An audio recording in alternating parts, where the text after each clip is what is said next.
ఈరోజు ముఖ్యంగా press meet పెట్టడం ముఖ్య కారణం చాలా రోజుల నుంచి పాపంపేట అక్కడ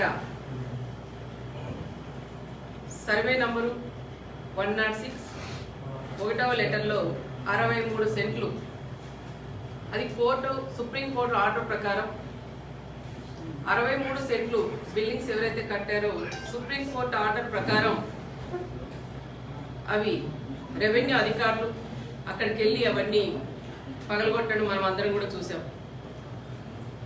అది సుప్రీంకోర్టు ఆర్డర్ ప్రకారం వాళ్ళు చేస్తే అయినా మా పార్టీ లీడర్ ఎక్స్ జెడ్పీటీసీ కానీ అక్కడుండే లీడర్లందరూ కూడా కలిసి ధర్నా కూడా చేసి ఇవి తీసేయకూడదని చాలా వరకు ప్రయత్నం చేశారు. అయినా సుప్రీంకోర్టు ఆర్డర్ అని చెప్పి మా వాళ్ళు కూడా అది కూడా దాని గురించి కూడా ప్రెస్లో కూడా వచ్చేలాగా వాళ్ళు కూడా చేశారు. కానీ దాని గురించి తోపు ఒక మాజీ ఎమ్మెల్యే వెళ్ళి అది రాజకీయం చేసి మరి ఆ రోజు పగలగొట్టినప్పుడు అక్కడికి వెళ్ళి ధర్నాలు చేసి ఎందుకు నిలిపేయలేకపోయినాడని నేను కూడా ప్రెస్ ద్వారా కూడా నేను అడుగుతున్నాను. ఏదో రకంగా రాజకీయం చేయాలని ఆలోచనతోనే అదంతా అయిపోయినాక మళ్ళీ 3 రోజులకు హడావుడి చేసి అక్కడికి వెళ్ళి ధర్నాలు చేసి పరిటాల సునీతమ్మ ఇక్కడ ఒక ఆఫీస్ కట్టాలని ఆలోచనతో ఇవన్నీ కూడా తీసేపించిందని మాట్లాడడం అది ఎంతవరకు సహజమో ఒక్కసారి ప్రజలు కూడా ఆలోచించాలని కూడా నేను కోరుకుంటున్నాను. దీనికి సంబంధించిన పక్కంది నేను మంత్రిగా ఉన్నప్పుడు దాదాపు 4.5 ఎకరా అది కూడా అందరూ కూడా కలిసి మాట్లాడుకొని రిజిస్ట్రేషన్లు కూడా వాళ్ళు చేయించుకున్నారు. వాళ్ళంతా ఈరోజు సంతోషంగా ఉన్నారు, నాకు బొక్కలు ఇచ్చిపోతున్నారు. అమ్మ నువ్వు ఆ రోజు మంచి పని చేసావు అని. దాన్ని కూడా రాజకీయం చేసి సునీతమ్మ దీంట్లో 8 కోట్లు తీసుకుంది అన్నాను. నేను ఛాలెంజ్ చేస్తున్నాను తోపు బ్రదర్స్, నా కుటుంబం ఇట్లా పెట్టే కుటుంబం కానీ చేయి చాపే కుటుంబం పరిటాల కుటుంబం కాదని ప్రతి ఒక్కరికి కూడా తెలుసు. నేను 8 కోట్లు నేను తీసుకుని నేను అన్ని ఆత్మసాక్షిగా నువ్వు చెప్పగలవా అని తోపు వాళ్ళని కూడా నేను అడుగుతున్నా. అది ఒక ఎత్తు, అది ఆ రకంగా రాజకీయంగా కూడా తీసుకోపోయినారు. దానికి నాకు ఎటువంటి సంబంధం లేదు.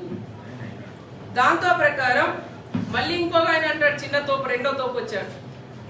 జేసీపీ నైట్ టైం వెళ్ళినప్పుడు మళ్ళా సునీతమ్మ ఏమన్నా జేసీపీ పంపించిందా మా ఇల్లు పగలు కొడతారని భయంతో ఆందోళన చెందుతాడారంటారు.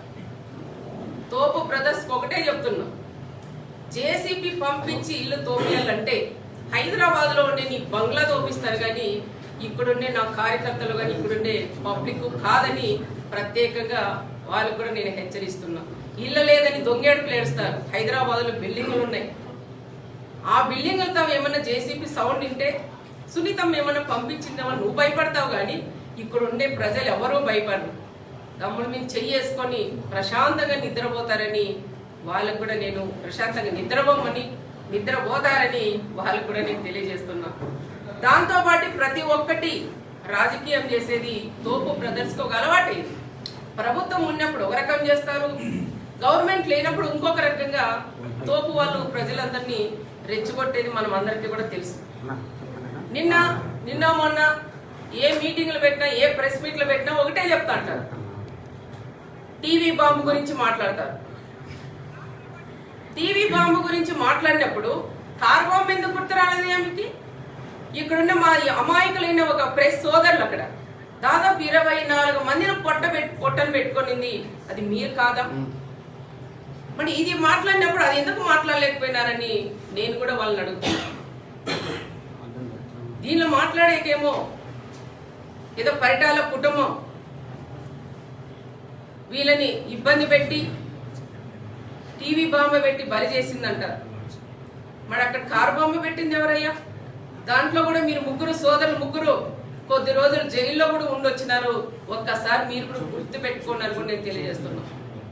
అదే కాకుండా ఎవరో ఒక ఆయన శుక్రవారం వస్తాడంట పరామర్శించేదానికి. ఆయనకు కూడా ఒకటే చెప్తున్నాం, మా జిల్లాలో కారు బాంబు టీవీ బాంబులు అనేటివన్నీ మర్చిపోయారు, మళ్ళీ మీ వాళ్ళకి గుర్తు చేస్తున్నారు.